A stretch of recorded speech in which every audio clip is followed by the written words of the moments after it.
Most English learners use these two words completely wrong, and it is making them sound unnatural every single day. Stay with us.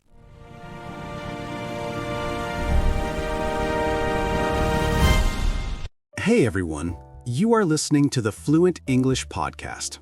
I am Alex. And I am Emma. We are so happy you are here with us today. So Emma, before we get into today's topic, I have to tell you something funny that happened to me this week. Oh yes, please. What happened? Okay, so you know I've been learning French, right? I've been studying for about 8 months now. Right. And how is that going, by the way? It is going okay. Some days I feel really good about it, and other days I feel like I know absolutely nothing. Oh, I know that feeling so well. I've been learning Spanish, and some mornings I wake up and I think, yes, I'm getting this. And then I try to have a real conversation, and I forget every single word I know. Exactly. So anyway, I was trying to have a simple conversation with my French tutor, and I wanted to say I prefer to study in the morning rather than at night, but I got so confused. I kept mixing up my words, and I think I said something completely different. What did you say? I honestly do not even want to repeat it. Let's just say my tutor was very patient with me. That is so relatable. Learning a language is humbling. It really is. It is. And that's actually what inspired today's episode, because I started thinking about how, even in English, there are small words and phrases that learners mix up or are not sure how to use correctly. And today, we are talking about two of those phrases, rather than and while, two very common phrases that come up in everyday English conversation all the time. And the tricky thing is, sometimes learners avoid using them because they're not 100% sure how to use them correctly. So instead, they use simpler words that maybe don't sound as natural. Exactly. And our goal today is to just have a normal conversation, the way we always do, and let you hear these phrases in a real context. Not in a textbook, not in a grammar exercise, just in a real chat between two friends. So, grab your coffee, your tea, whatever you have, and just listen. You don't have to take notes right now. Just listen and enjoy. And later in the episode, we'll go back and point out some of the moments where we used rather than and while, and we'll explain them simply. So, let's just get into it. Emma, what have you been up to this week? Oh, it has been a busy week. I've been trying to reorganize my apartment, which sounds simple, but it has taken me way longer than I expected. Why? What happened? Well, I decided I wanted to rearrange my living room. I wanted to move the sofa to the other wall rather than keeping it where it's always been. Oh, I see. So a big change. Yes, and while I was moving the sofa, I found so many things I had forgotten about. Old books, a phone charger I thought I lost, some change. That always happens. Moving furniture is like going on a little treasure hunt. It really is. I found a book I bought maybe 2 years ago that I'd never read. And while I was looking at it, I thought, okay, I really need to start reading more. What book was it? It was a book about habits, building better habits in your daily life. I started reading it that same evening rather than watching TV like I usually do. Oh, that is a good choice. How is the book? It is really good, actually. It makes you think about why you do certain things automatically rather than making conscious choices about your day. That is interesting. I've been thinking a lot about habits too because of my French studying. I'm trying to build a better routine. What does your routine look like right now? Honestly, it's all over the place. Some days I study for an hour in the morning. Other days I try to study at night, but I'm too tired and I end up falling asleep with my French textbook on my face. Oh no, that's not very effective. No, it's not. So I've been trying to study in the morning rather than waiting until the end of the day when I have no energy left. That's smart. I do the same thing with Spanish. I found that while I'm having breakfast, I can listen to a Spanish podcast or go through some flashcards. It makes the morning feel productive without feeling like work. Oh, that is a great idea. You're doing two things at the same time. Yes, exactly. And it doesn't feel like studying because I'm also eating my breakfast and drinking my coffee, so my brain is more relaxed. I might try that. Right now, while I'm having breakfast, I'm usually just scrolling through my phone, which is not very useful. Right. And you could replace that habit with something that actually helps you. Yes. The book you're reading, is that what it talks about, replacing habits? Kind of. It talks about building habits by attaching them to things you already do. So rather than trying to build a completely new routine from scratch, you just add small things onto habits you already have. That makes a lot of sense. Like, instead of telling yourself, I will study French for 1 hour every day, which sounds big and scary, you say, I will review 5 words while I drink my morning coffee. Exactly. Small and simple. That's the idea. I like that. Okay, I'm definitely going to try it this week. Good. Let me know how it goes. I will. So, other than reorganizing your apartment and reading your book, did you do anything fun this weekend? Yes, actually. I went to a farmer's market on Saturday morning. Have you ever been to the one near the park? I have been there once or twice. It is pretty good. It was so nice. I went early rather than waiting until the afternoon like I usually do, and it was much less crowded. Oh, that is a good tip. I always go late and then everything is picked over. Yes, early is the way to go. While I was there, I found this amazing bread from a local bakery. It was still warm. Oh, that is the best. There's nothing like fresh warm bread. I know. I bought a whole loaf rather than just a small piece because I knew I was going to eat it very fast. Good call. Did you put anything on it? Just butter. Simple. While I was walking home with the bread, I was already eating it right out of the bag. I love that image. Just walking down the street, eating a loaf of bread. I had no shame at all. It was too good. That is what weekends are for. Absolutely. What about you? What did you do this weekend?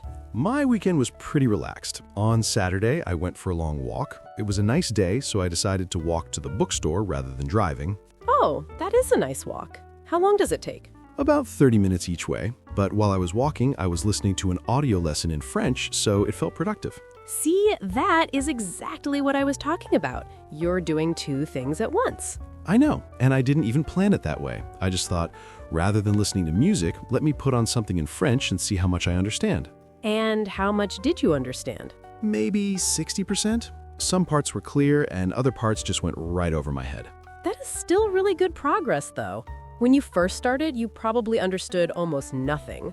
That is true. In the beginning, French just sounded like a very fast, very beautiful blur of sounds. Spanish was the same for me.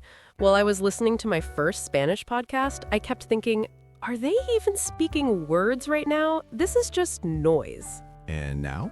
Now I can follow a conversation pretty well, as long as they are not speaking too fast. When native speakers talk to each other at full speed, I still get a little lost. That is the hardest part. Real conversations are so different from lessons. So different. In a lesson, everything is clear and slow. In a real conversation, people talk over each other. They use slang. They cut their sentences short. And that is exactly why this podcast exists, right? Rather than just teaching grammar rules, we want to give English learners a chance to hear real conversation. Right. Because you can study grammar all day, but if you never hear the language used naturally, it is very hard to actually speak it. When I was first learning French, I spent a lot of time on grammar books rather than just listening to French speakers. And looking back, I think that slowed me down. I made the same mistake with Spanish. I was so focused on getting the grammar perfect rather than just trying to communicate and making mistakes. Because making mistakes feels bad, right? But actually, it is the best way to learn. It really is. While I was having my first real conversation with a native Spanish speaker, I made so many mistakes. I used the wrong tense, I mixed up words, I probably said some things that did not make any sense. But you survived? I survived, and the other person was very kind. They understood what I was trying to say, and we had a real conversation, and that felt amazing. That feeling is so good. When you get through a real exchange in another language and both people understand each other, it feels like a huge achievement. It does. And I think for our listeners who are learning English, every conversation you have in English is a win. Even if you make mistakes, even if you have to search for a word, you are doing it, and that is what matters. Absolutely. And listening is such an important part of it.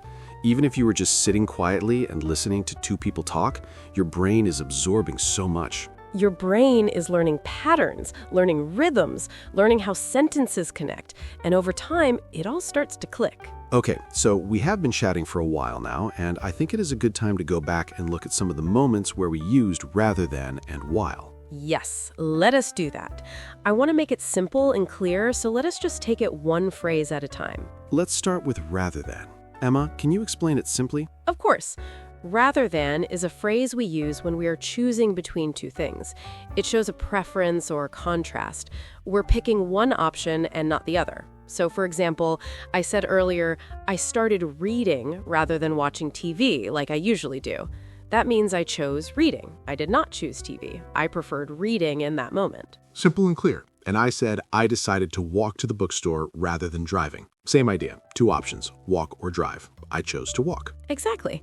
And here's something important to notice about how rather than works in a sentence. It usually comes in the middle of a sentence, connecting 2 ideas.